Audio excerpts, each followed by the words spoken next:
नमस्कार from Scotland. तर आज खूप छान ऊन आलेलं आणि मला खूप दिवसांपासून चिकन खायची इच्छा होती आणि त्यासाठी मी बिर्याणी बनवायचा प्लॅन केलेला आणि चिकन बाहेर जाऊन आणण्या एवढा माझ्याकडे टाईम नव्हता म्हणून मी Uber Eatsवरून ऑनलाईन ऑर्डर करायचा प्लॅन केला. पण ते स्टोअर ऑर्डर एक्सेप्टच करत नव्हती खूप वेळचं.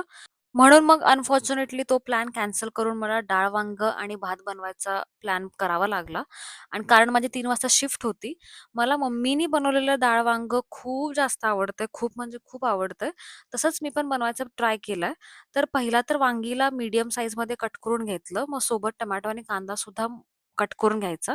मग कढईत तेल, कांदा आणि टोमॅटो घालून चांगलं भाजून घ्यायचं. मग त्याच्यामध्ये हळद आणि आपला कोल्हापुरी मसाला घालून चांगलं मिक्स करून त्याच्यामध्ये मग वांगी घालून हलवून घ्यायचं आणि मग त्याच्यामध्ये तुरीची डाळ घालून आणि थोडं-थोडं पाणी ॲड करत जायचं. जास्त पाणी ॲड करायचं नाही, नाहीतर आमटी खूप जास्त पातळ होऊन जाईल आणि मग त्याच्यामध्ये मीठ घालून चांगलं वांगी शिजूपर्यंत उकळी येऊ द्यायची.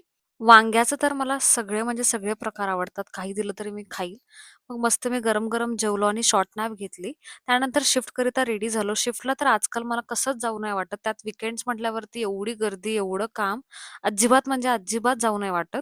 पण त्याच्याशिवाय ऑप्शन सुद्धा नाहीये. मग आज वुमन्स डेच्या निमित्ताने भद्रेश आला होता म्हणजे माझा मित्र शिफ्टवरती चॉकलेट घेऊन, जे की सरप्राईजच होतं खरोखर. मला खूप छान वाटलं. त्यानंतर मग यानिकनी मला घरी ड्रॉप केलं. Okay, bye.